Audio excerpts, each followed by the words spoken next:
Welcome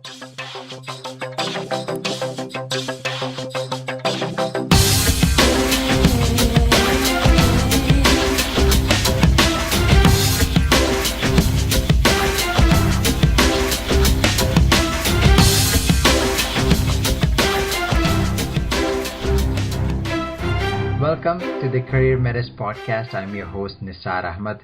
I'm the founder and editor of the blog CareerMetis.com.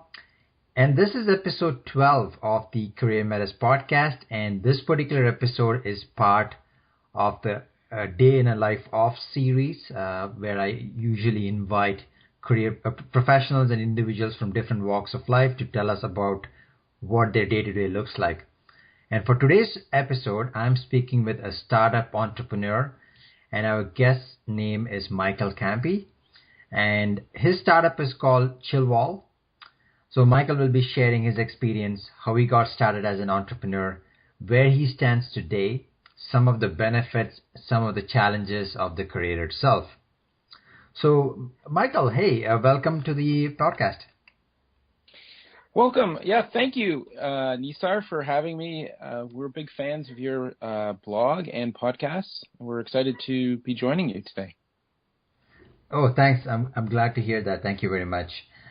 So, Michael, I mean, what I always like to do is get to know, before we get into the actual career or job itself, I always like to learn a little bit more about the individual or the person I'm speaking with. So, could you please introduce yourself? Sure. My name is Michael Campanelli. I'm the co-founder of Chillwall.com. We're the world's event network where you can basically discover anything, fun things to do in 2 clicks. And we're powered by a advanced predictive algorithm because, we believe searching is too much time. And we should be able to learn about what you like and help you discover things to do, and then help you to attend, going from the first event discovery to actually discovering and attending an event. And my experience is that I've had over 15 years working in traditional marketing, digital marketing, telecommunications, Nisar, and come from a strong corporate background, but I was really excited to make the leap over to become a startup entrepreneur and create a global startup. Yeah, that sounds exciting, and I think that ties into one of the questions I'm asking, how you made the leap and all that. So thanks for giving us a little preview of what we're going to talk about. One, I always like to ask where my guests are from. So where are you calling from? I mean, which city are you based out of? Okay, we're based out of Toronto, Ontario, Canada. Okay. And Michael, tell us something. I think most people know where Canada is, no matter where they're listening to is, or they know where Toronto is. Tell us one fact or one cool stuff about Toronto that most people may not know, or anything new about Toronto. Sure, Nisar. Toronto is the world's most multicultural city. It's a fascinating of all the world's cultures in one city. We always like to joke that, if you don't have any money to go traveling, you just need to visit Toronto, because you'll see so many wonderful communities, so many communities getting together, and it just leads to great culture, great festivals, great food and restaurants, and a wonderful fusion of these cultures that you really don't get a chance to see anywhere in the world. And it was a little bit why I wanted to create a digital startup that helped users kind of go from discovery to real world attendance in basically 2 clicks. And I'm definitely biased about Toronto, but if you want to discover the world in a couple of days, come to Toronto. Yeah, I think that sums up Toronto more than anything else. It's like a melting pot. It's multicultural. So I totally agree with that. So I think you mentioned this a little bit. So I wanted to learn more about what a startup entrepreneur goes through, but I'm always interested in the journey. So how does why don't you told us a little bit about the corporate world and making a leap. So can you talk us a little bit more about the idea, the germination of the idea, and how you made this transition? Absolutely. So I've worked for some of Canada's largest brands, from Bell Canada to Virgin Mobile, and definitely pioneering some very successful customer experience loyalty programs, especially in the digital marketing field in terms of creating customer engagement. But when you think about making a leap, and it is really a leap because it's just so dramatically different than a corporate world. But at the same time, to become a startup entrepreneur, it's extremely exciting because you're at the heart of innovation and you're at the heart of controlling or creating something that could have a meaningful impact in a positive way on someone's life.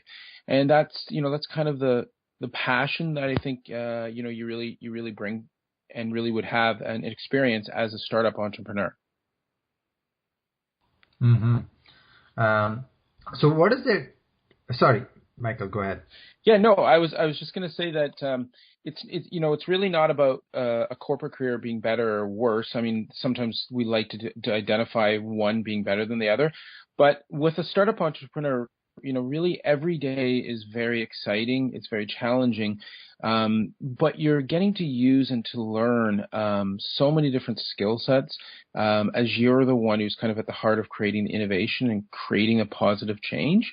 And we have technology partly to thank for that, but we also have the true spirit of an entrepreneur is really seen in a startup company where you have to Nisar, do everything, whereas sometimes in a corporate world you have a lot of supporting cast behind you, to kind of support you, and you can kind of focus on one key area. And in a startup, we really have to do everything, from learning a little bit about coding to doing PR and trying to create public relations and awareness.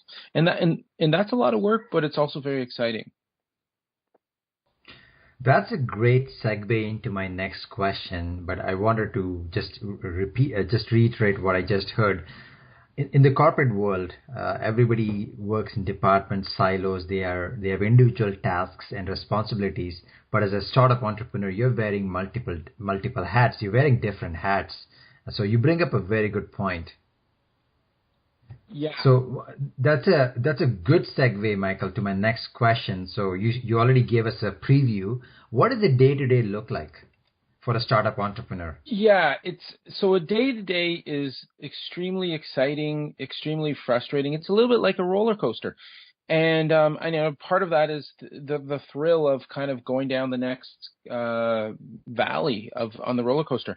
And so with a startup, what's exciting about this is that you don't have really a formal structure that you might necessarily have in the corporate world. So in the corporate world, sometimes what your day is going to be like. You have it scheduled. You have your meetings.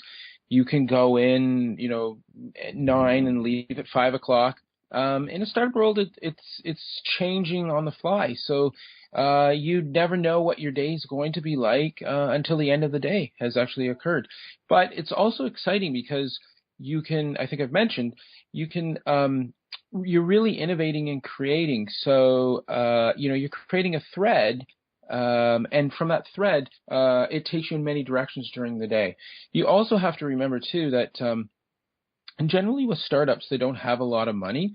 So you always have to become more innovative in how you're going to complete your task, or you have to be an excellent motivator and leader sometimes to get the task done. And you even have to motivate yourself sometimes, because the day could be quite long, and it could be quite, in some senses, it could be quite challenging.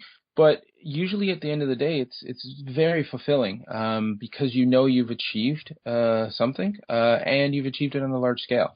Michael, so one thing I wanted to ask you, Michael, is you mentioned challenges, you mentioned some benefits and things you enjoy. As I mentioned before, it takes a lot of courage to become a startup entrepreneur. So obviously, there are some things that you personally enjoy about the role. So what would they be? What are some of the things you enjoy about the role?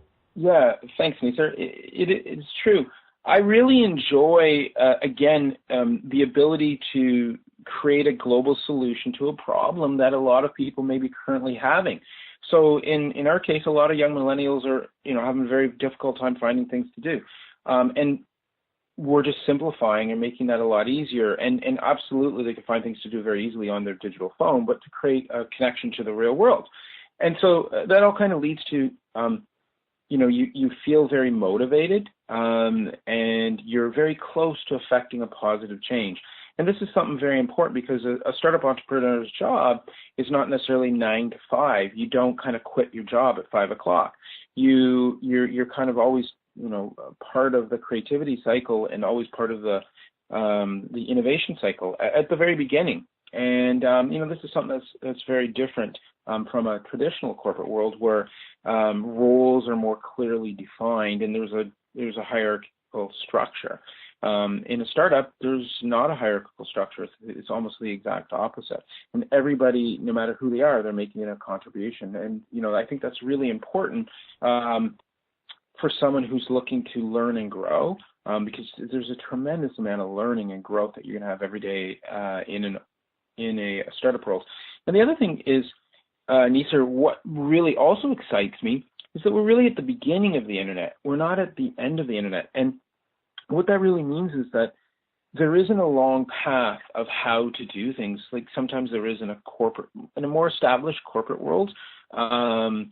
And so you're always creating and learning and defining what that success is. And that can be very, very exciting, because there's really initially no right and wrong answers to a lot of the ideas that you might come up with. It's all about learning and testing and creating a better fit. And that's actually very exciting and motivating, during your day. So if I could summarize what he just said, it's about solving problems, right? Solving problems on a larger scale. That excites a startup, because that's what companies do, whether you're small or big. You solve people's problems. Absolutely. But it's a little bit, Nisar, it's a little bit more about you have a direct impact and influence on solving that person's problems, and you feel very vindicated of solving that when you're in a startup, because you're very close to all of your customers, or you're very close to the solutions that you're attempting to provide for your customers. And you have to be in order to be successful. Yeah, that makes total sense. So any job, any interviews I've done, every job has challenges, right? There are always positives, and I wouldn't call negatives, because I would look at it as challenges or opportunities. So what do you say, in your experience, Michael, would be some of the challenges of being that one can expect to face in this type of a career or job? Yeah, the very first challenge you're going to have is the challenge that if you're in a corporate world, you have a steady income. And so if you're going to become a startup, I'm going to use a founder, but even someone who is willing to work for a startup, you're going to probably take a cut in your income. And, you have to be able to, in the short term, adjust your lifestyle for that. I mean, it will certainly have a much bigger payoff longer term, but you'll have to first be able to do that adjustment. And the second, I don't call it a challenge. I look at it really as an opportunity, is that you're really, especially if you're in the digital world, as most startups generally are, you're really defining a new career path. You're defining a new way of work, and you're at the cutting edge of that. And some of that is that you're cloud-based and you can work from wherever you want, but some of that is also that there isn't defined roles, and that can be a very exciting job, because it's really up to your ability and your contribution. You certainly work within clarity of where you're trying to go, but that path isn't always as defined as it might necessarily be in a corporate world. And that's something that's both challenging, but it's also very exciting, because you're positively affecting that change. And at the end of the day, you feel very fulfilled. Yeah, that totally makes sense, right? It's about, I think it comes down to a mindset, right? It's just, how do you look at the problem? Do you look at it as a challenge or like a problem, or you look at it as an opportunity? So I think that is something that you managed to do very well. I think there's no straightforward answer to this, but maybe you can try. how does someone listening to this, how does one go about becoming a startup entrepreneur? Yeah, so that's a great question. So there's really no ideal career path for this because of the fact that, again, it's relatively new. We don't have hundreds of years of sort of history of this. But what I would say first and foremost is that, I'm a big believer in education. You really should get a solid education in whatever field that you want to go into. And then the second thing is that in any ideal career path, you always, like for me, the touchstones are I always want to be learning, growing, and contributing. And there's different times in your career where you might want to become a startup entrepreneur. You could perhaps one of the easier times is maybe when you're young and you're just out of school because you don't really have all the commitments that you necessarily might have in other careers. And so this is a great opportunity to kind of jump in and learn on the fly. But there's also other times where people have kind of worked and become very successful in their careers, and now they're looking to kind of take their career in maybe a slightly different direction. And that's why I always go back to, are you learning, growing, or contributing in your role? Some standard kind of roles are kind of I graduate from school, I go work for a big corporation for a couple of years, and then I decide to make some money and I go off and I do a startup. And that's absolutely fair. It certainly helps with the monetary side of the world. And you get a little bit of experience. But today, you can also do it part-time. The only problem with doing things part-time is that they tend to sometimes be slower in the achievement of the results just because your time is less. So I would say there's no defined career path. It's a career path that works for you. But there's definitely, if you become a startup entrepreneur, you're going to have to put in a commitment. It's not easy. It's not easy because you're not flush with a lot of money to start off with, like you necessarily might be in a large corporation, but it's certainly very rewarding. So you've explained getting there, right? You just now, there is no ideal career path to getting to becoming a startup entrepreneur because there are many roads you can take or many routes you can take. Is there an ideal career path for someone who's already a startup entrepreneur? Someone listening to this, okay, I want to be a startup entrepreneur, but what are some of the directions this will take me? Do you have an answer to that? Do you have any ideas? Yeah, are you're more thinking about like what would be the ideal? No. What I want to what does an ideal career path look like once you are a startup entrepreneur, right? So, for example, someone like you, right? You're a startup entrepreneur. What happens next? So you're the founder of this company. The company grows big. What happens then is what I'm asking after that. Oh, yeah. So, usually once you get the startup bug, you certainly, in what's happened if we look kind of in the past, you certainly have this passion, this bug. You go on, and I have a few friends who have done this, you go on to do another startup. Or you go on to invest and help in other startups to bring more things to life, because it's really, once you get a taste of the excitement of being a startup entrepreneur, I think it's really infectious. Having said that, there's nothing to say that you can't go back into a regular corporate world, and I think you'd offer an incredible skill set because you're flexible. You're always learning on the cutting edge, so your skill set's always going to probably be a cutting edge, and also you have a great ability to, from an organizational perspective, to have a respect and a good kind of understanding of the other roles that people are working on, and to kind of seamlessly fit back in. So I think there's lots of opportunities for startups, but the traditional is that they tend to, get bit by the bug and they want to do another startup or go in and help invest if it does become successful in other startups. And I think you can see that, and if you look in Silicon Valley at the different people who started up, that's what they've done. So once you have done it, one of the routes is now you can help others to go through that success journey. Yeah, that's correct. Yeah, that's correct. And the other thing I want to mention to you is that with the career path, in certain careers, you have to, there's a very, very strong kind of set of rules of how do you advance in a career. And part of it is because you need to have a very specialized skill sets. So, for example, if you're an engineer, you need to be trained as an engineer, and you continue to go on a very defined path within engineering, and it's also probably very rewarding. But within a startup entrepreneur, the great thing is that you don't have to have any of those skill sets. So, some people tend to think that a startup entrepreneur needs to be very technical and needs to know how to code.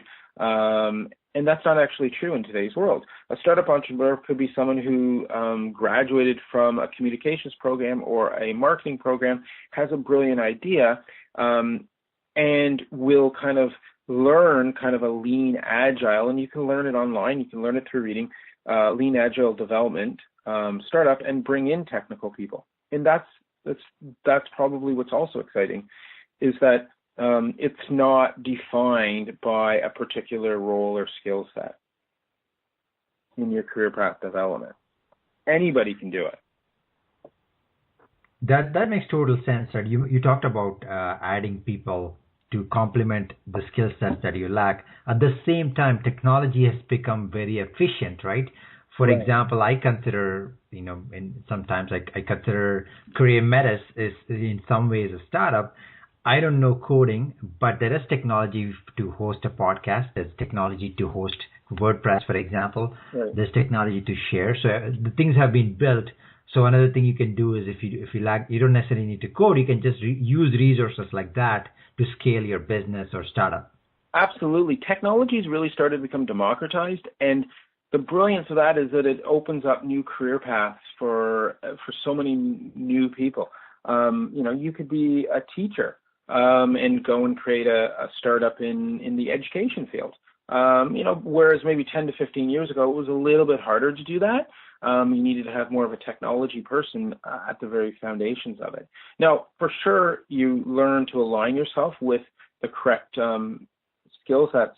But one thing you learn, too, is that you learn that not one person today could have the skill sets to probably do things successfully, like in an organization.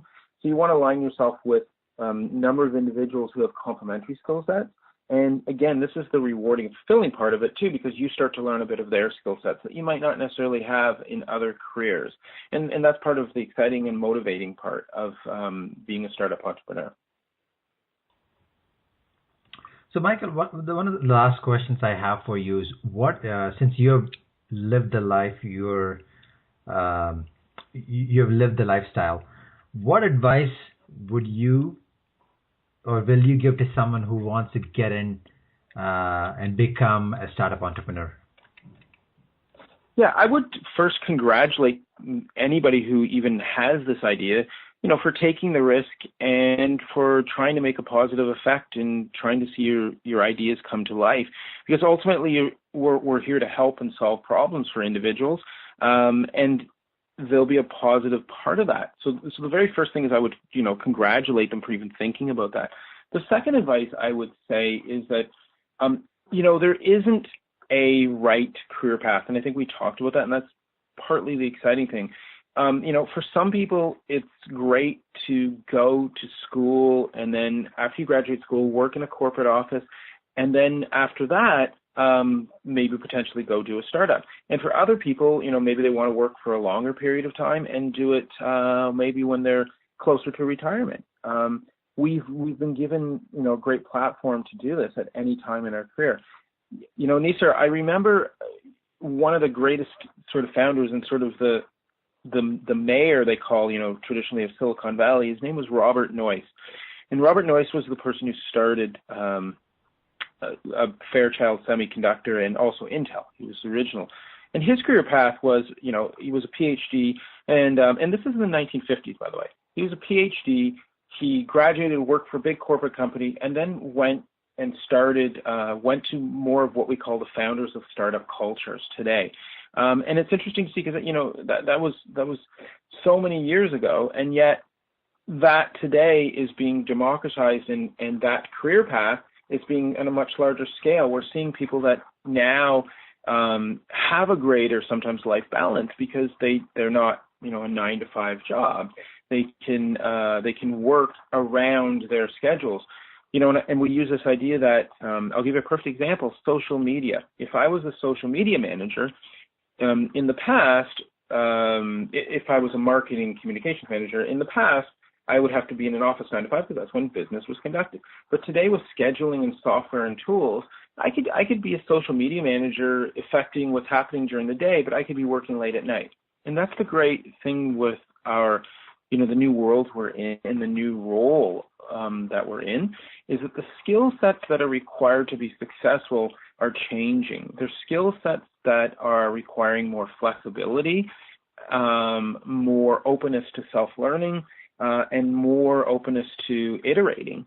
And these are not necessarily what was in the traditional kind of world that we grew up. So we do live in an exciting new world right now. And the career path is not defined like it was in the 1950s or the 1960s. So you can feel that no matter what your situation is, you can go and actually do it. You can make it work, whether it's doing it part-time or whether it's doing full-time.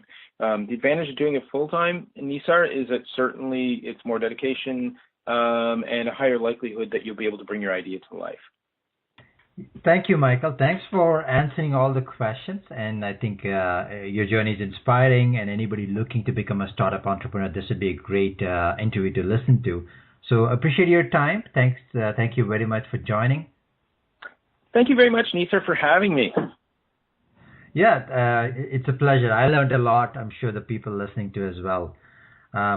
Okay, thanks, folks, for listening to this episode of the CareerMetis Podcast. I have written a brief summary of the interview with links to Michael's website and his startup as well. And this will be included as part of a blog post on the website. If you liked what you heard, feel free to subscribe to the CareerMetis Podcast on iTunes. And for more ideas, content, resources, always go to CareerMetis.com. And if you enjoyed this episode, you learned something new with the interview with Michael, feel free to post a comment or write a review. And if you really loved it, definitely go ahead and share the episode with your social circle. Until next time, this is Nisar Ahmed, your host for the CareerMetis Podcast. Thank you.